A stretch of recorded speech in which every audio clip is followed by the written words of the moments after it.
Wells of Silence by TheBeckSter. Chapter 5, 18 Weeks. Obi-Wan thought things were going pretty well for Anakin, considering the circumstances. He had quite honestly expected to have to follow her around, hounding her to be careful, slow down, take her vitamins, and no, Anakin, you cannot volunteer for a forced combat demonstration with these Padawans. But Anakin had surprised him. She dutifully took her vitamins every morning with minimal complaint, and she had reluctantly resigned herself to the less physical activities of war, coordination, and Padawan training. There was a drastic change from her behavior of prior weeks. She almost seemed happier wasn't the right word for it, but she seemed to be having an easier time now. She didn't have to pretend like nothing was wrong anymore. He even caught her meditating every once in a while, though he wasn't entirely convinced she hadn't just taught herself how to sleep sitting upright. Once again, Anakin had become the center of all the gossip of the temple, a position she unwillingly found herself in more often than not, though after the initial shock of everything had passed, things seemed to have settled back to normal. It wasn't as if the council had made a big announcement about it. Quite the opposite, really. Anakin's pregnancy was not to be mentioned in chambers or anywhere else. It would go on record. But still, rumors grew and traveled quickly. It only took a week for people to stop staring at her in the halls and whispering behind their hands to their companions. Anakin showed surprising patience and let the mutterings and stares roll off her shoulders, and for a few weeks things were fine and uneventful. Obi-Wan found himself falling into a sense of security and normalcy, and then a second bomb dropped. When Anakin heard the news, her shock was so strong that Obi-Wan actually felt it in the Force, all the way in the archives. He thought briefly that a real bomb had dropped. If Anakin had reacted that strongly, it couldn't be anything good. He quickly abandoned his research and went to find her. She was in her room, being seen by Master Chi. Volkara had agreed to these private visits for Anakin's comfort, and the fact that she had become somewhat of a medical celebrity amongst the healers, they were all eager to talk to her. It was highly disruptive. She opened the door as soon as Obi-Wan approached. "You felt that?" she asked with a curious raised brow as she let him in. "I think everyone felt that. What happened?" Obi-Wan looked at Anakin. She was sitting on her bed with one hand pressed tightly over her mouth and the other laying over her stomach. She looked at Anakin. Do you want to tell him, or shall I?" Anakin slowly pulled her hand away from her mouth. "I'm having twins." And once again, Obi-Wan wasn't quite sure his ears were working. "What?" "Show him the thing." Anakin gestured to one of the medical instruments she had brought with her.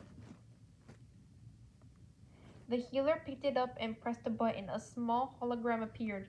A soft, slightly syncopated whooshing sound accompanied it. Obi-Wan saw two small, vaguely human-looking figures, and he realized what he was hearing. His own hand went to his mouth. "Oh my." She turned off the hologram and turned back to Anakin. "Congratulations, you are officially a high-risk case.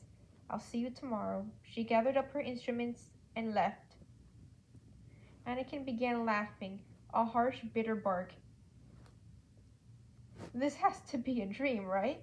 This can't be happening," she said, resting her arms on her knees and dropping her head into her hands. Obi-Wan sat beside her and placed a hand on her shoulder, squeezing gently. "Am I being punished?" No, well, Anakin, no. This is just a matter of chance. No more, no less. Volkara said they were a boy and a girl. Anakin's voice shook. This is unbelievable. Obi-Wan rubbed her shoulders. It'll be all right, Anakin. She stood up abruptly, looking around her room. I need to go. I need to take a walk. She found her robe folded on the bed behind her, snatched it up, and struggled to pull it on. Anakin, Obi-Wan said softly, reaching out to help. Are you sure you're all right? Yeah, I just need time to think about this. Obi-Wan sighed softly as she hurried out of her room. Anakin had been taking a lot of walks lately. Where was she going? He knew Coruscant was generally safe, and Anakin was more than capable of taking care of herself, but it was still worrisome. Anakin worked best when in motion, and she disliked idleness. He knew that, but was it really a good idea for her to spend hours upon hours wandering the city streets? Not that there was much he could do about it. He couldn't force Anakin to stay in the temple. He just hoped that the next 5 months would be without any further shocks. Anakin didn't care that it was the middle of the day or that it was broad daylight. She had to see Padme. She had to tell him. Twins. Twins! This was amazing. This was terrifying. How could this have happened? Taking care of one child would have been hard enough, but two? How was she possibly going to make this work? Anakin hurried to the speeder bay and grabbed the first one she saw. She gunned the engine and shot out into Coruscant's sky, deftly weaving in and out of the slower moving traffic. She flew right up to Padme's balcony and vaulted out of the speeder. She ran inside, calling for her husband. He didn't respond. Anakin quickly searched the entire apartment. Padme wasn't there. Where could he be? She caught a glimpse of the Chrono on the wall. Anakin smacked her forehead. Duh. It was barely past midday. Padme was still at the Senate building. Anakin sank into a chair and took several deep breaths. She needed to calm down. She could go see Padme with no trouble at his Senate office. She could cite Jedi business as her excuse for being there. But she couldn't go running through the halls half frantic trying to get to her husband.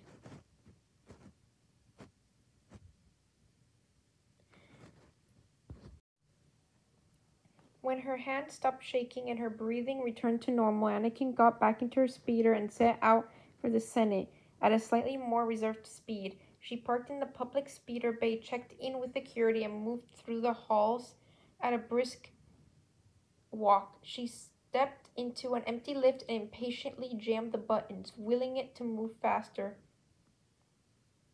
She swore quietly when the lift slowed to let another rider in. She put a neutral expression on her face and stepped aside before the door slid open. Chancellor? Palpatine and a couple of his advisors stepped into the lift. Anakin, Palpatine smiled kindly. What a coincidence, my dear. I was just going to send for you. You wanted to see me? Yes, I had something I wanted to discuss with you. Are you free now? It will only take a few minutes. Oh, Anakin paused, knowing she shouldn't keep the Chancellor waiting, but she really needed to see Padme. Of course, if you're on your way to see someone, we can set up a time for a meeting, Palpatine insisted quickly. No, I have the time. Anakin covered herself quickly.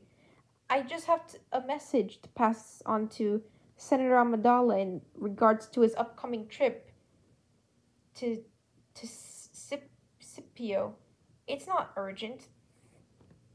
Good. Palpatine placed his hand on Anakin's arm and steered her out of the lift as it stopped on his floor. I assure you this will only take a few minutes. Palpatine's advisors fell away on their own offices and business. By the time they reached the Chancellor's office, Anakin was alone with him. Palpatine ushered her in and bade her take a seat while he settled behind his own desk. "How have you been, my dear? I haven't seen you for a few weeks." "Oh, I've been fine." Anakin tried not to fidget. Palpatine studied her quietly for a moment. "Are you sure? You seem a bit distracted today. Is everything all right?" Anakin bit the inside of her cheek and her eyes wandered around the office. She really wanted Padme to be the next to know about the twins, but Palpatine had asked. It wouldn't be right to put him off the topic or hide the truth. After all, he was one of the few who knew she was pregnant. "Everything is fine. I just found something out today." Palpatine's concern was immediate and palpable. "Something bad?" "No, actually," Anakin half smiled.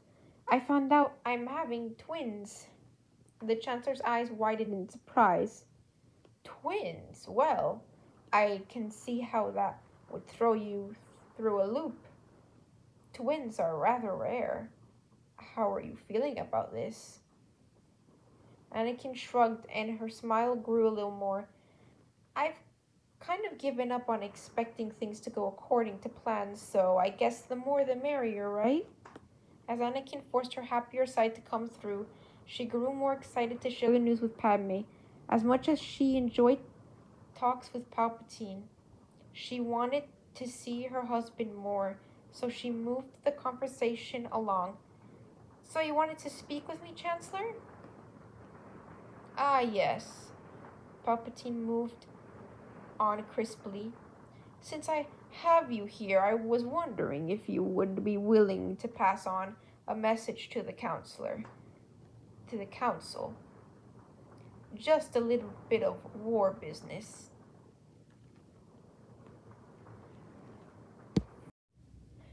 Padme rubbed his temples as he hunched over his desk. This expense report was giving him a killer headache. It was blatantly obvious the Republic could not afford to continue spending money on this war as freely as they had been. It was hardly sustainable 3 years ago when the war was supposed to be a few quick skirmishes with the Separatists, and now the Republic was practically bankrupt. He'd been advocating to lessen the war spending for years, knowing exactly this was going to happen. Why were people so reluctant to see the plain facts right in front of their faces? If the Republic went bankrupt, they would lose the war, everything they had been fighting for, all the people who had sacrificed their lives. It would all be in vain if the Separatists won and the galaxy fell to anarchy. Now he had to go all the way out to Scipio to beg for more funds from the banking clan. Funds he wasn't entirely convinced actually existed anymore.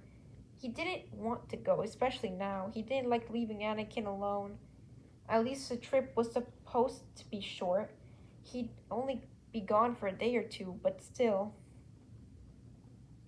Padme scowled at the budget and a stab of pain lanced through his head. He huffed in irritation and set the report aside, rummaging in his desk drawer for the pain meds he kept there. He had too much to do today to be distracted by a headache. He shook out a couple pills, threw them down, and chased them with some water. Then, with a heavy sigh, he leaned back in his chair and closed his eyes, relishing in the few peaceful moments of silence he could get before duty called again. Padme managed to count to 100 before his intercom chirped softly. His secretary's gentle voice came through the speaker. Excuse me? Excuse me, Senator. But General Skywalker is here to see you." "Annie? What's she doing here?" Padme sat up, immediately concerned. She would come and visit if she was attending a meeting here, but as far as he knew, Annie didn't have any meetings today. Was something wrong?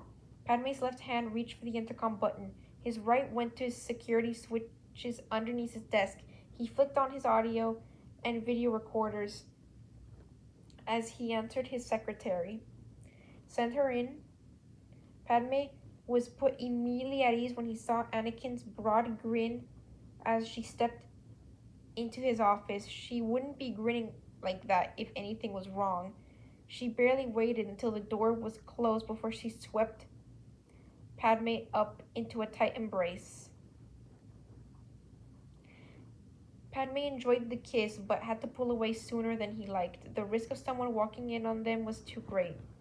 Not that I'm complaining, but to what do I owe the pleasure of this visit? Officially, I'm here to talk about Scipio. Padme smiled, faltered, but he had really hoped that any of their discussion about Scipio as husband and wife could wait until they were in the privacy of their home. He knew Anakin wasn't going to like him leaving any more than he liked leaving her.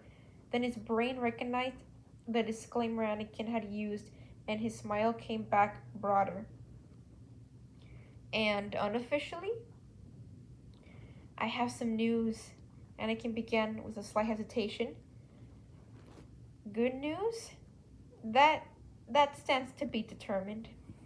Padme's smile fell, and his mind suddenly flew into overdrive, imagining all the things that could have gone wrong. He tried to brace himself for bad news.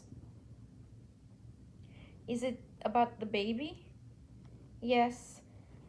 Anakin stepped away and took a couple uneasy paces. Her hands settled over her stomach. Padme waited silently for her to speak. Anakin bit her lower lip and then cracked a crooked smile. We're having twins. Padme's mind hit a full stop. Twins? His thoughts quickly backtracked from the fear to pure joy. Really? Anakin nodded, her eyes a bit watery. Yes, I saw them today. Oh, Annie, this is the greatest news I've ever heard. Padme swept his wife up into a tight embrace. I wish you could have been there, Padme. I wish you could have seen them. I heard their heartbeats. And Padme, they're so strong already. And they're growing so fast. Well, if they're anything like their mother, I wouldn't be surprised if they were born ready to wield lightsabers and leap off into battle, Padme joked, resting his hand over the small swelling of Anakin's stomach. I can't wait to meet them. Anakin placed her hand over Padme's. It looks like they're a boy and a girl, she said with a soft smile. Then Anakin grew still and quiet. Her smile fell. Padme felt the tension in her hands. What's wrong, Anakin? Nothing. I was just thinking. She trailed off hesitantly. Padme prodded gently, knowing it would be better for his wife to get whatever was weighing on her mind out in the open. About what? I want you to name them, she blurted out. Are you sure? That's usually something both parents do. I know, but I want you to name them. Anakin laughed. I'm terrible at naming things. I called Ahsoka Snips for months and she absolutely hated it. It was a terrible nickname. Plus, I know you. You're a romantic and a planner, Padme. You've probably had your first child's names picked out since you were 12 or something. 13, actually. Padme cracked a wry smile. Anakin didn't know him so well. I might have a few ideas already. Do you want to hear them? Anakin laughed again. No, don't tell me. I want it to be a surprise. Padme took Anakin's hand. You really want me to have sole responsibility for naming our children? I really do. Anakin's bright smile faded and she continued speaking in a much more subdued tone. That way, if something happens, then at least they'll have something from you. Padme frowned and cupped his wife's face in his hands. What could possibly happen, Annie? We're both safe and healthy. Anakin wouldn't meet her husband's eyes. I don't know, she muttered. Maybe it's the hormones, but I just have this terrible feeling that you won't be part of our children's lives. No, Annie, don't think like that. Of course I'll be there every moment of every day. No force in the galaxy could keep us apart or keep me away from our children. He paused, letting Anakin lean into his touch. Then, in an attempt to lighten the mood, "You're not getting rid of me that easily," he teased.